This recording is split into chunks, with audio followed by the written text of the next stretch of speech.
Evangelho de Lucas, capítulo 2, versículos de 15 a 20.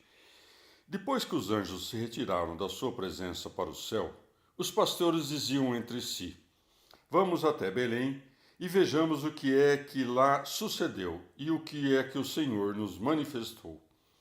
Foram a toda pressa e encontraram Maria, José e o menino deitado na manjedoura. Vendo isso, relataram o que lhes tinha sido dito acerca do menino. E todos os que ouviram se admiravam das coisas que lhes diziam os pastores. Maria conservava todas essas coisas, meditando-as no seu coração. E os pastores voltaram, glorificando e louvando a Deus por tudo que tinham ouvido e visto, conforme lhes foi dito. Palavra da salvação. Comentário Lucas 2, de 15 a 20. Beda. Sendo homens verdadeiramente vigilantes, não disseram: vejamos o menino, mas o Verbo que se fez, isto é, vejamos o Verbo que sempre foi e com ele se fez carne para nós, pois esse Verbo é o Senhor. Com efeito, prossegue: o que é que lá sucedeu e o que é que o Senhor nos manifestou? Isto é, vejamos como o Verbo se fez a si mesmo e nos mostrou a sua carne. Está de acordo com a justa ordem que, tendo sido celebrada dignamente a encarnação do Verbo, se passe a contemplar a sua glória. Por isso segue: vendo isso, verificaram o que lhes tinha sido dito acerca do menino. Guardando a lei da pureza virginal, não queria divulgar a ninguém os segredos de Cristo que conhecera, mas comparava as coisas que lera nas profecias com as que sabia já haverem se realizado, não as anunciando com a boca, mas guardando-as na clausura do seu coração. A saber, dos anjos, e que tinha visto, a saber, em Belém, conforme lhes tinha sido dito pelo anjo. Isto é, glorificam a Deus porque, quando vieram, encontraram o que lhes tinha sido dito. Ou, conforme lhes fora dito, glorificavam e louvavam a Deus. Com efeito, foi-lhes dito pelos anjos que fizessem isso, não por ordens, mas oferecendo o exemplo de sua devoção, quando cantaram glória a Deus nas alturas.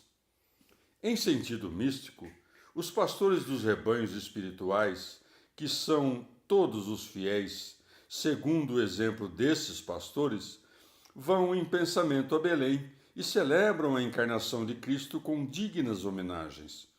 Vamos também nós, abandonando a concupiscência da carne, com todo o desejo da nossa alma, até Belém celeste, isto é, à casa do Pai do pão vivo, a fim de que aquele que eles viram vagindo no presépio nós vejamos reinando no trono do Pai. Não devemos buscar tão grande felicidade com indolência e torpor. Devem-se seguir alegremente as pegadas de Cristo. Vendo, souberam. Também nós devemos ter pressa em abraçar, cheios de amor, tudo o que nos foi dito do nosso Salvador, para que possamos compreender no futuro com conhecimento perfeito. Os pastores do rebanho do Senhor, contemplando a vida dos antigos patriarcas, na qual se preservou o pão da vida, como que sobem às portas de Belém. Não encontram aí outra coisa senão a beleza virginal da igreja, representada por Maria, a companhia viril dos doutores espirituais, representada por José, e o humilde advento de Cristo, contido nas páginas da Sagrada Escritura, representado pelo menino Jesus deitado na manjedoura.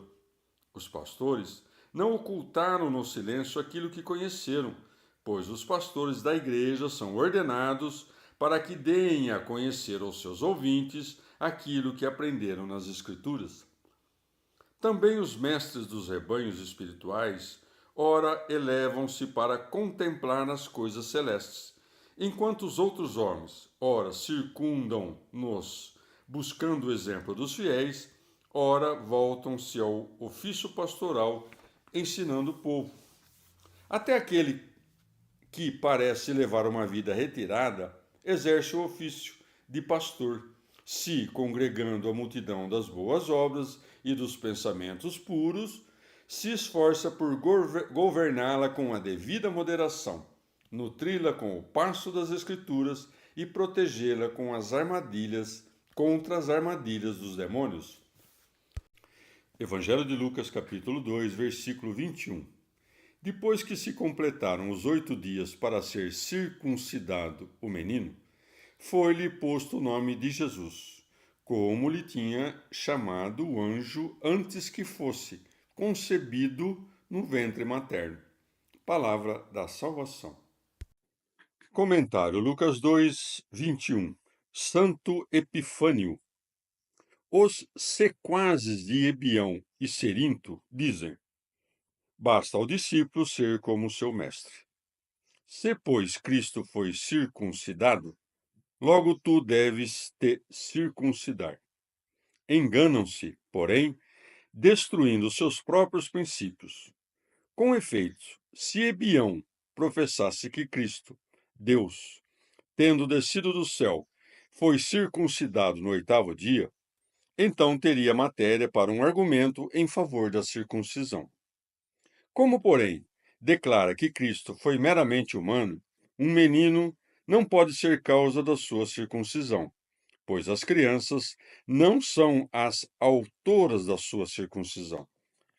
Nós professamos que foi o próprio Deus que desceu dos céus e permaneceu o tempo devido no claustro virginal, até que se compusesse perfeitamente, a partir do ventre da Virgem, a carne da sua humanidade, na qual foi verdadeiramente circuncidado, não de maneira meramente aparente, a fim de que, tendo as figuras atingido a sua plenitude espiritual, ele e seus discípulos pudessem agora divulgar não figuras, mas a verdade.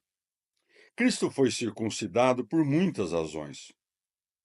Em primeiro lugar, para mostrar a verdade da carne contra a Maniqueu e os que dizem que ele veio em aparência, não em verdade.